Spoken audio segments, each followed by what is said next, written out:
This is Remix Report with your hosts, DJ JD and DJ J Spring. For the date of October 29th, 2010.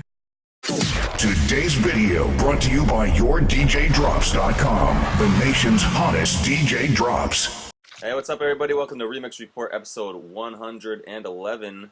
I'm DJ JD. I'm DJ J Spring. And today we are here with International XL DJ XL, the MixMaster. We just talked about one of his classic tracks, the Coca-Cola Shape, that Sexy Body remix. We talked about that last week. So we figured it's a perfect time to bring him on here and talk to him in person to kind of see. He's been around for a long time. He can kind of give us a little history of the game. And we all know he's a promotions master, so maybe give us a couple promotions tips too while we're here. XL? Hey, what's up, guys? How you doing? Great, man. Thanks for coming on. I'm on my Diddy mode right now. You see what I'm so I didn't get a chance to cut my hair for the interview, and I see Spring is all fresh to death from Fresh Cut. So I'm Diddy. I'm the fresh to death Hollywood XL today. What's going on, guys? Thanks for coming on. Yeah. So why don't we start here by if you can give everybody kind of a background on yourself, kind of how you got started in the game and how you kind of came up and all that. Well, basically, obviously, I'm originally from Boston, and I started. You know what? I wanted to be a rapper, and I sucked. To be straight up with you, I was a bad rapper. I was in a group of. I was a rapper, and there was two DJs, but one was my cousin, and another guy was a DJ Rock, and they were really into girls and into their cars. So at the end of the day, I was sitting in the studio, or sitting next to two turntables and a mixer with a bunch of vinyl records. So I kind of learned how to DJ that way. Cool. So you were doing the radio for a while back in Boston, right? Yeah. So after I realized I couldn't rap, and I started kind of fooling around with the records, I ended up doing a radio show in Boston College, 90.3 WZBC, another Def Jam, and I did that for a couple of years, which was great because I was a rapper, and then I named myself djexcel, and being on the radio, people used to come up to the radio station. Premier came up there, Guru, Rest in Peace, Queen Latifah, LL Cool J, Public Enemy, Tribe Called Quest, Queen. A lot of people came up there, so I got a chance to interview them. And then, because you have an audience, you go out and people go, hey, XL, they call up. So the name stuck.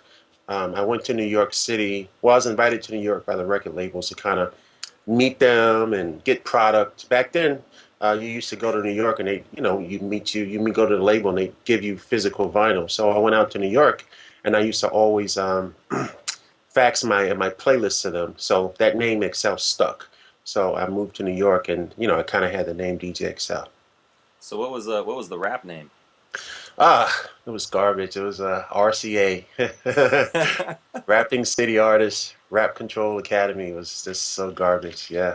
You did more in hip hop than just MC. You did some dancing. You DJ'd. Yeah. People don't realize that's hip hop is more than just rapping.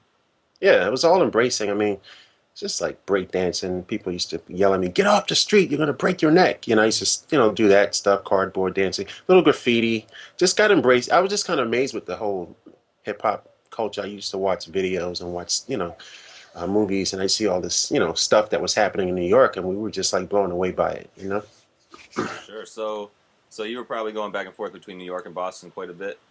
Eventually, yeah. I started kind of going there because I wanted to see what was going on. I wanted to kind of get to the heart of what was going on and the meat of it and just kind of see it for myself. So I used to go there back and forth for a good while.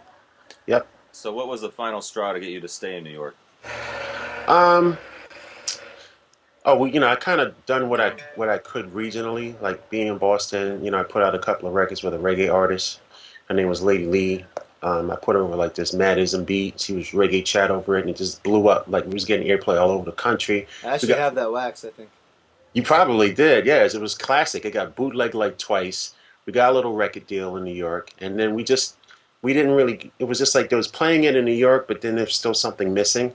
And I'm like, man, I need to go and pursue this opportunity. So I'm like, it's time for me to go, and just kind of, and I also kind of wanted to be educated about distribution and promotion and just how things really work. And I felt that being here, it was a missing part of the puzzle.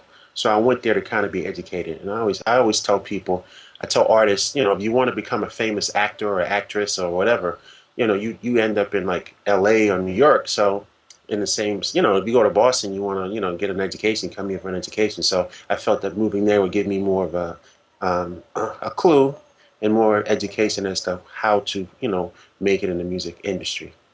So once you got there, obviously people know you from doing your AV8 records down there.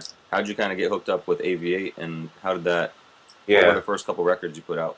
that was a crazy story. So I ended up working at a record. I got a job at a record distribution company called Buds. They had like a weed leaf on the jacket, A and yellow jacket, right? yeah, it was crazy. And so one day, uh, one of the owner of V8, Mark Petricone, he came down to our office and he was playing this really whack record. It was like a party break of like Macarena or something, and he was asking us what do we think about it, and we were like it sucks straight up, and then we're kind of clowning him when he left, and then they were like, do you know who that is? I'm like, no. They're like, he's the owner of V8 Records. I was like, oh wow, because actually had worked at another distributor, and all I remember was selling all these like funny looking records with a propeller and an AV8, and it said Crooklyn Clan and the Clips, and I'm like, why are these records selling? I didn't even know what a party break was at that point. So I remember that, and I'm like, man, this guy. So I went up there and I said, hey, I make records too. And I went upstairs, and he said, well, bring me some stuff. I gave him a record. Actually, I brought it to the distributor I worked for, and they was like, no, we don't want to put it out. I gave it to AV8, and we sold like 7,000 copies of it. And that's how I started putting Wow. out records with AV8 Records. And the next time around, I did another record, and Crooklyn Clan comes in there, and we had made the same exact record. It was like the Busta Rhymes record, like with the Put Your Hands. And they came down and listened to my record. I had kind of beat them to it, and it was kind of like well, we'll put yours on the back of their record, and I'm like, nah, I want my own record. So they kind of put my record out first for 2 weeks, and the Crooklyn Clan with Fat Man Scoop, that version. It came, I think it was Put Your Hands Up, and that came out like a couple of weeks later. And that's kind of how the whole AV8 thing got started. So what was that very first one that you put out? The first one was, I'm not going to tell you. That's a secret. But I'm not going to tell you. But you got to do your research. But it was a No. reggae record, and we had sampled the No Diggity record, and it did very, very, very well. So it was a No Diggity sample with reggae chat on top of it.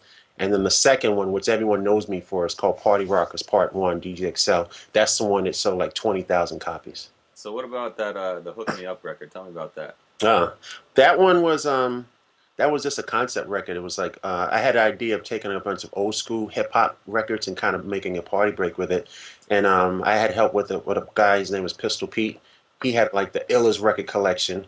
So I went to his house and we both pulled out the illest kind of like uh, old school samples, old school records that is. And we spent like 20 hours, literally 2 days in the studio, matching the hooks with the breaks.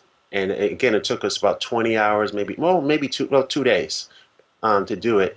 And we did it in like a big 24-track studio, the same studio where Diddy actually has his now. And that's like a historic record because that's like probably the biggest record I've made. Um, I think at this point it's like 80,000 copies on vinyl. Yeah, Wow. yeah. See, and that back then there wasn't any of this time warping in Ableton, anything like that. Like you had to have everything on point, like recording on tape. Yes, sir. We had to do it on tape. How long did it take? How long?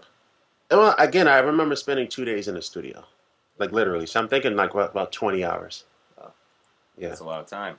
yeah, We'd be lucky to have some of these guys spend 20 hours on a mix these days, I think. yeah. All The right, thing so is- yeah. Now, what do you think is the state of the party break today? Like, you had a big party break. I mean, we could think of some Crooklyn Clan big party breaks. We're interviewing rocket scientists, and they did Right. one over the Way I Are, and that was kind of a big one too. But Right. can you still have a big party break these days with all these DJs just pumping them out? Well, that's why one of the reasons I was always like when I was kind of doing them, it was like Crooklyn Clan and Fat Man Scoop, and there was me, and there was a bunch of other guys. But then the market got diluted. The record companies found that they can make a lot of money off of it, so it became more profitable, and the quality went down. So I had been doing them just for fun and just to be creative and stuff and just having fun with it, really. And at the same time, it was cool. You know, you could make a little money at it. But I kind of like the quality was going down. There was so many out. Like before, you have like say 5 or 10. Then you go to the record store, there'd be like 20 to 50. So I removed myself from the game. I'm like, I'm not going to be a part of this. I've always kind of been exclusive. Like, you don't really see me in a lot of interviews. You don't always see me in the club. I always kind of keep that exclusivity because I want myself to kind of stand away from the pack. So in this day and age, I think the party break era is over. It went from party break era to mashup. And now it's kind of like mashup is kind of, to me, it's kind of fading out a little bit. It's more like remix, which I'm happy about because it's more creative. So I think party breaks are cool as DJ tools. And, you know, from time to time, you know, me and JD and a bunch of other DJs, we collaborate on them, Amaze. But I think the fact that we're going more into the remix era and more into the original production, I think that's great. But party breaks are good when used in the right, you know, format and not being abused and not having, like you said, millions and millions of, you know, of them out there. Because then the DJ really doesn't know. I actually DJ one time and I was just playing all party breaks and like it was somebody's party and Jay-Z was there and someone came up to me, stop playing party breaks. He's like, play original joints. So that's, you know, that's how you can kind of get lost with it. If you're not really knowing where those samples came from and you're just playing the party breaks, it can kind of become monotonous. Yeah, some people, I've heard that a couple times, people getting mad at other people for playing just party breaks or Yeah, just mashups. You know, people are definitely getting tired of that, I think, right. after so many years of it. Exactly. So, So, let's see, after that, you made, that was back in what, like 96, 97 you made Hook Me Up? 98. 98, all right. So then fast forward to 2001, 2002, you made the Coca-Cola Shape.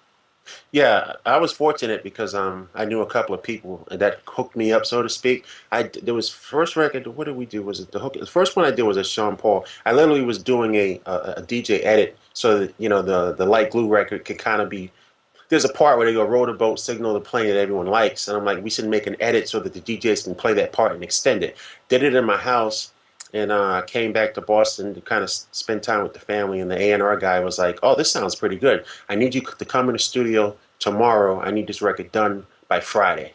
And I kind of was like this because I had broken up with my girlfriend, and I was just like, I wasn't in the mood to make any records. But he's like, "Isn't this what you wanted? Isn't this the opportunity that you wanted to have?" So I'm like, "Okay." I went into the studio. We professionally made this edit. And with the first record was Light Glue, Give 'Em a Run remix. That was just Sean Paul. That's a big record for me. A lot of people didn't even know I made it, so that's kind of why I'm bringing up the story because he kind of buried my name in the credits. So if you look really small, you'll see additional production by DJ XL on the Light Glue remix. And then a year later, he called me again. He's like, "Okay, I got this project for you, Coca-Cola Shape, Sasha." He basically said, "I want to take this record and just make it a bigger record. It's a classic, but I want to introduce her to the hip hop audience." So he gave me the original record, told me to listen to it. He told me he wanted to bring Scoop on the record. And he basically said, I want to put like, he kind of gave me a head start. He gave me the samples that he wanted to use, which was the Dwayne sample and obviously the Bookshelf Rhythm, which was the original production. And then I kind of added all the other stuff. The Pose Off record and the Fiesta. I wanted it to sound like a DJ was actually mixing the record with the fader. So that's kind of when you hear kind of like a fade in for 1 second, come back out. And I was just like, that one we spent probably 3 days on the record. We were in the studio, Sony Studios, we were at Universal Studios, the Hit Factory, and I actually got sick. He had me in the studio all night long till like 4 in the morning, and I actually got sick making that record. Now, have you ever had the chance to meet Sasha? You know what? I never met her. I met Scoop came in. He did his vocals. Truth be told, the first time he did his vocals, I was because can you imagine having making a party break and you have the artist actually you tell him what to say? So I was like, I said, say this, say that. He went in and did his thing, and in the first set of vocals, we didn't like him, so we had him come in again and do more vocals. And then once I had enough vocals, we kind of put them in the MPC. We started playing around with them. So I met Scoop and I've met Sean Paul, but I've never met Sasha, unfortunately. Because I think she really owes you a thank you for what you did. Yeah, that record blew up. I'm still surprised because, you know, there was a time when I was kind of trying to get into the traveling work, and I used to go to the clubs and they used to play the record. I'm like, wow, that's my record. And they're like, who are you? So it was like, to this day, I'll go to a club or, I'll hear it on the radio. And I'm just like, I can't believe I actually made it. So I'm happy I have a few records that's classics that to this people will play it for the rest, forever. And I'm like, well, you know what? I had an opportunity to be part of that. Yeah, that was definitely one of them. Because, and as you know from what we were talking about last week, I mean, we both still play them pretty much every day for an open format crowd at least, and Right. kills every time. So Yeah, and that's the thing. Like a lot of DJs, drop knowledge. When I first started DJing, this promoter said to me, she was a girl. She said, any DJ can play the new records. She said, but a real DJ, a real good DJ, will be able to play classics. So that's kind of, if you look at every record I've ever made, there's always a classic element to it. I try to kind of take some of the old school, the classic, the vintage music, big rock, hip hop, pop, whatever, and I kind of fuse it with the new. So that way it'll have longevity. I've always done that. And I think that as DJs and as remixers, classic, then try to make something that's going to stand the test of time. Now, at the club, when you dropped the Sasha, what would you play after it? Would you go into Dwayne? Would you go into the Beanie Man Dude? What do you think is the best record to play after that Sasha? I'm such a bad DJ. Let's go. I always change. I switch it up. When I went out and I used to do a lot of touring. So I'd actually go into my Niso did a record. Niso did the Hips Don't Lie. So when he says switch it up, I just go into the din, din, din, din, din, din, din, din, din. I like to keep the energy up. So when I DJ is a roller coaster ride. I play like pretty much my stuff, stuff that's out and classics. So But you do the same thing that JD and I do. Right after the switch it up part, that's the perfect. Right. You go out of it. It's just, there's nothing else you can do with that, no doubt. So, all right. So moving on from that, then, so you've been kind of doing your own stuff. You've been starting to rap again a little bit. I started that. What did we do? We did a little touring. I mean, I had the opportunity to travel. I wanted to travel, so what I did was I started rebranding myself and letting people know that, hey, I'm the guy behind all these records. So I've had an opportunity to travel and tour, like from 2007 to 2010. I've had an opportunity to travel like to the UK and Scotland, Austria, Switzerland, Germany, all over Asia. I went to like Taiwan when the first time I went to Taiwan, and I was DJing, and I don't like to play my own records because I think it's gratuitous. And the DJ after me came out and started playing my records that I forgot to play. And then he ended up playing one of your records, DJ JD, the Smack That. I'm like, I know that guy. I know him. So it's kind of cool because, you can travel. And then over in Asia, they really appreciate hip-hop and party breaks and remixes a lot more here than here. So I spent the last 3 years just traveling the world, really. And now I'm just marketing and promoting other DJs, and I'm giving them the opportunity to travel as well. So we do marketing promotions, we help them, we consult with them, and then it's DJ International is a company that I started. And not only that, we help get them gigs across the country and around the world. What do club owners want to hear? If you're a DJ and you want to get booked, what do club owners want to hear that'll make them say, we want you in our club? It depends on the club. Someone open format, someone hip hop. And, if you're in the urban scene, which I'm not really part of, they wanted to hear, Dirty South and Drake and all that. So it depends on where you are. No, I mean, though, what do they want to hear about a DJ's resume that'll get them booked in that club? Oh, well, it's all marketing. It's all, name stuff. So most of the clubs want someone that's either on the radio or affiliated with an artist, as far as, no, well, let me scratch. They're not affiliated with an artist. Radio DJs take precedence, I'd say, because the radios is easier to book them. Secondly, I'd say, let me see, a remixer, like a big DJ. One of my favorite DJs, top guys I really like. I like DJ Inferno. I really love his remixes. I think he's killing the game right now. I think DJ Scene, shout out to DJ Scene. I put his first vinyl record out. He's killing the game right now. The Disco Fries on the come up, they're killing the game. So I think Godfather as well. So there's a lot of DJs right now that they're making that transition from being, DJ remixer. So, David Guetta was like one of the, he's been doing it for years.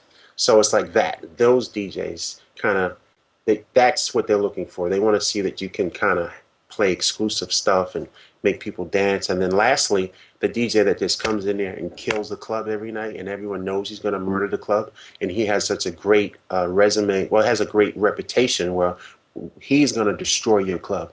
So that's how they book in my mind, in that order. Do you just put the information out there and send it to these the guys who book, or do you actually deal with some of the people who book DJs? Well, there's two things I do. First and foremost, DJ International, we're a marketing company. We started out doing marketing promotions. I started it because I went into the transition of going back to your question, JD, of being kind of an artist mode. I went into this artist mode where I would put my vocals on records. JD produced a couple of records for me, Sega, Disco Fries, and why did I go there? I'm trying to think. I forgot why I went there, but I wanted to make the transition to being an artist. So as I traveled overseas, I went to the different clubs. I went to talk to the managers, but I had to market my own records, and that's why I went with that. I had to market my own records. I had to let people know who I was. So I sent the blast out. In turn, I started traveling, and then I started, okay, as I came back, I said, let me start helping these DJs to get overseas and create an awareness for them. So it starts with the marketing, the promotions, and then I put in a call. Like I put into a call to my guy in Poland, my guy in Taiwan, my guy in Japan, and I asked them questions. Well, what do you think about her? What do you think about him? I think he'll be great for your club because I've been there already. So I know what the crowd wants, and it's a new component.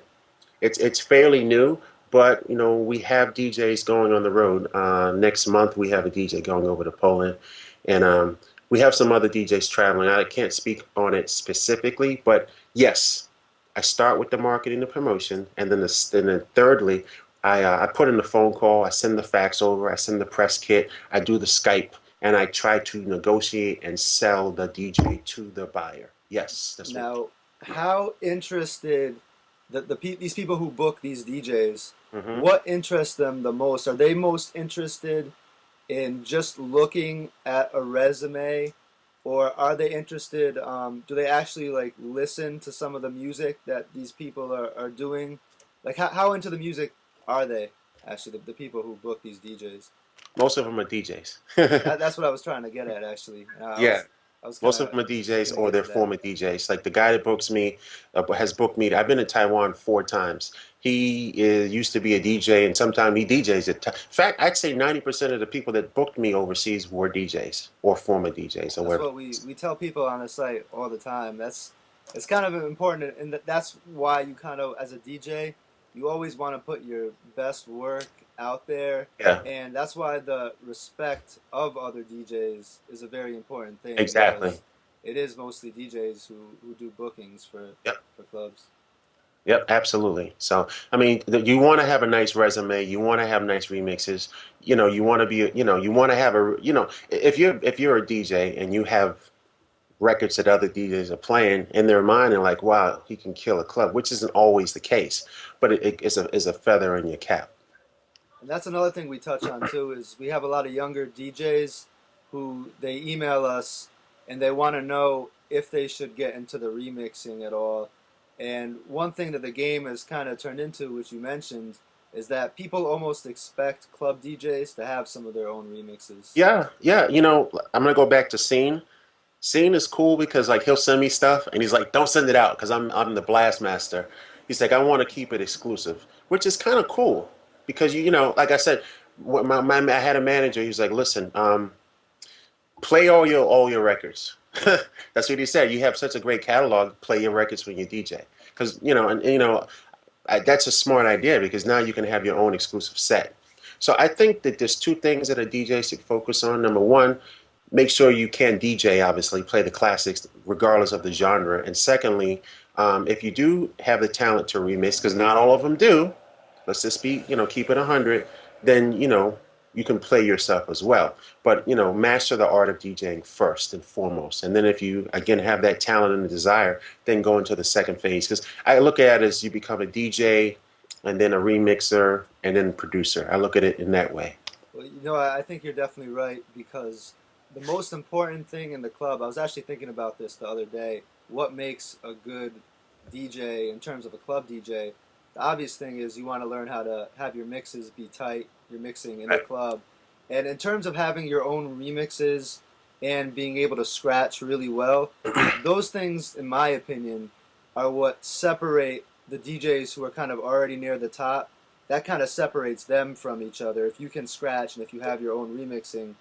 But the main thing is you have to be smooth and clean when you mix. Exactly. Yeah. You get the fundamentals down. You know, it's important. But so you think, but to really make it to that level, though, you think you have to have those skills, the like I remix think skills. is it David Guetta? Is that how you say his name? Guetta. I've heard Guetta, I've heard Guetta. I think it is Guetta Guetta. though. We'll say I'll go with Guetta. Dave Guetta is like, to me, he's like something that I aspire to. Todd Terry, someone I aspire to. Swiss Beats, he was a DJ. If you look at a lot of producers, Jermaine Dupri, a lot of the big name producers, they are started off as DJs. They went from a DJ to remixer to producer. So, and then, you know, you will also kind of, what I'm doing with DJ International is we market them as artists. So the DJ is the artist. You know, just as much as JD has done about 3 or 4 records of mine, which I appreciate. You know, I market myself as an artist. You know, if you really want to become successful, well, this is a level of success. So you might be DJ Excel, then DJ Excel the party rocker, then DJ Excel Mixmaster, and then you drop off the DJ Excel, and now you're International Excel. So now you're an artist. So I feel that it's our turn. So I'm gonna go hard and market DJs as artists because we deserve to be looked at, because we can produce too, and some of us can sing, and some of us can't rap, but we try, you know. So I feel that we can market some of us the same way artists are being marketed, and that's kind of what I'm pushing. That's why you notice the blast going out. It's more of an awareness thing. Within the next few weeks, we're going to scale back the blast and only send it to the promoters. But I'm just kind of creating this energy, you know, making us all feel happy. Now, as a DJ, can you ever brag about yourself too much? And I mean, I'm actually asking that. I know it sounds kind of. I'm asking that as a serious question because I mean, do people ever get tired of hearing if you DJ, can you make your bio too long? I mean, yeah, no long bios. Keep it short. Keep it simple. Kiss. Keep it simple. Stupid. because you mentioned that people weren't always aware that you did those mixes. Yeah, there's and I'm a sure you don't fine. want to just go up to everybody, tapping everybody on the shoulder, hey. But at the same time, you do deserve credit for those. So, how do you Yeah. tell people that you did those? All right. The thing is, I think if my situation was a little bit different, and I've always been behind the scenes. Um, the problem is I worked for Bad Boy Records, and so I did club promotions for Bad Boy for a little bit in internet marketing for them, and I worked for Diddy. And I'm like, man, this dude was a beast. His name is always all over the place. So in one respect, I say yes. I think that you should go crazy and just like promote yourself like crazy because I think that you're going to make a lot of money doing it. But from an integrity point of view, I think that if you want to keep your integrity. I think if you have a project that you feel passionate about, like a record or a remix or you're touring or whatever, you should let everyone know about it. But, I think if you're kind of making a record and you're putting drops in your name, you're dropping your name on the mixtape or the record every 5 seconds, I think that's kind of like overdoing it. When I used to make party breaks and remixes, I put a little tag at the beginning and a tag at the end. So, but it's helped me. It's elevated my career. So it's kind of like I think it's kind of like a double-edged sword. If you do it, people can accuse you of becoming, gratuitous. And if you don't do it, you might end up like someone like myself who had to kind of rebrand myself and say, "Hey, I did that record." So it depends on how you feel about the situation. Looking back in retrospect, I think that if you do something, you should take credit for it. And if people judge you for being gratuitous, so what? That's how I feel about it. I think, like you're saying now, you put your name at the beginning and the end. Like that wasn't really done on vinyl. That wasn't done until like the digital age when everything could be shared and just passed around to everybody, so everybody Right. could just get it. So No, we really had to put our names on it. We talked about that with Victor Menego when he was on here because he did some of those old edit records that used to come out, and Right. and back then, like you said, XL, it would just used to have your name in little writing, kind of. But now I think people expect more from the DJ and they appreciate the DJ more, so they want to give the DJ more credit these days. It seems. Yeah. And we want Absolutely. more credit. I agree. I mean, to be honest with you, there's so many DJs that make records and you never hear about them because the artist takes the credit or the producer takes the credit, A&R takes the credit. And it's not fair. And I mean, shout out to Clinton Sparks. Like, there's another guy. Like, I got to give him props. So, You know, you Clint know, I, was actually the first person I heard to play your Sasha remix on the radio. shout out to Clinton Sparks. He's part of the Boston movement. So. That's right. So where do you see International Excel going in the next year or two? Well, right now, again, we're building. My goal and desire is to do two things: is to bring DJs from America around the world, which is happening as we speak. Because I've been getting offers from Australia, I'm getting offers from Asia, and Europe and Scandinavia for the guys that I've been promoting. So now it's up to me to negotiate the deals. And then secondly, I've always had this dream of like bringing European and Asian DJs back to the U.S. because it really hasn't been done on a it's been done in dance music, but I think it could be better. And we're kind of a community, so I think that if we kind of work with each other and kind of say, okay, we'll bring you and you come over here, it'll be more be a kind of a more of a cohesive community. And secondly, I'm trying to think. I'm getting more into corporate America, so I have this new thing that I'm pitching. It's called Clear Hotspot, Clear iSpot. What it is wireless internet mobile devices. So if you're a DJ and let's say you're at the club and you need to download a record you forgot to download, well, we have USBs that you can plug into your laptop and nationwide. This is a plug, and you can download the record at 4G speeds. If you're at the airport, the same thing. So we have USBs and we have hotspots that say 8 DJs can kind of share Wi-Fi. So I'm working on that. I'm all DJ. I'm all inclusive. So whatever it is, it could be TV, film, fashion, technology. I'm like the DJ's DJ. I'm a fan of the DJs. So anything that has to do with DJ community, I'm going to be part of it. Well, it seems like a lot of the greatest marketing people come from Boston. So I know Clinton Sparks is a marketing genius. You're doing your thing with the marketing as well. You know what? It's kind of, well, you know what? This is what I'll say. Start with the product. Start with your skills. If you're a DJ, or if you're a rapper, or an artist, a singer, or make sure that you have a really good product. And then secondly, make sure you can market and promote that product. And then thirdly, distribute it. So I feel that I've had enough time to learn how to make a record, and now I have because you have to wear different hats. So okay, you went in and you bust your behind. You went in the studio. You made this dope record. You made this hot remix. You made this hot mixtape. You got your skills down. Okay, let me get a T-shirt. Let me get a hat. Let me give some CDs out. Let me give some USBs out. You know what I'm saying? Here, instead of giving me hey, check out my new mix. This is my new mixes on a USB. So you got to become a marketing person because you got the product. So I'm giving y'all free information. That's what you have to do. So I hope everybody's taking notes. Yeah. Dropping science on you guys. So where can people find you online right now? I'm on Facebook. And it's a weird URL, but just look for Jasmine Roberts. That's a relative of mine. I'm on Twitter. djexcelmixmaster. Hold on, let me see if it's spelled kind of weird on Twitter. So let me find the URL for Twitter. I kind of went underground a little bit because I like to regroup and start with something new. So Twitter is djexcelmixmaster. MixMaster. Yeah, djexcelmixmaster. And then if you want to get on my mailing list, just email me at dj. Now this is the different spelling.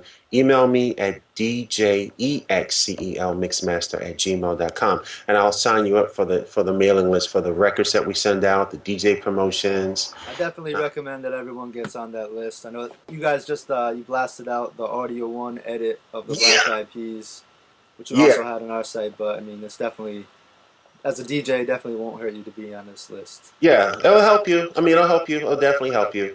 And I encourage all DJs to market themselves, promote themselves, put out a newsletter, let them know what's going on in your world. Because that's what Steve Wonder, I remember what he said about Twitter. The basic concept is just to let people know that you're working. Absolutely, because if they know that you're working, they're going to hire you to work more. Yes. Yep. I guess More that's knowledge. good advice to end the interview on. We appreciate you coming on here. Yep. I want to give a shout out to Remix Report, because I'm like watching you guys all the time. So thank you for having me on. Shout out to JD. In case a lot of you guys don't know, JD's like a really good friend of mine, and we've done numerous collaborations on a lot of great records, Don't Shake a record, Shots record, and many more to come. And I know you were JD's one of his biggest influences. So people who like JD's style right now can partly thank you for. Yeah, and I mean, I wouldn't have had. You got my first AV8 record, all that stuff. You put me on, so I gotta give it up to you for that. Yeah, no doubt. Yeah, JD was at the Roxy a few years ago, and he played his Marvin Gaye Neo remix, and I was like, what? Oh my God. So that's kind of how that happened. So shout out to you guys. You're doing a great job. Keep it up. And shout out to all the DJs around the world. The Remix Report. Lottie Dottie, we like to party. We don't cause trouble. We don't bother nobody. We're just some men that's on the mic. remixreport.com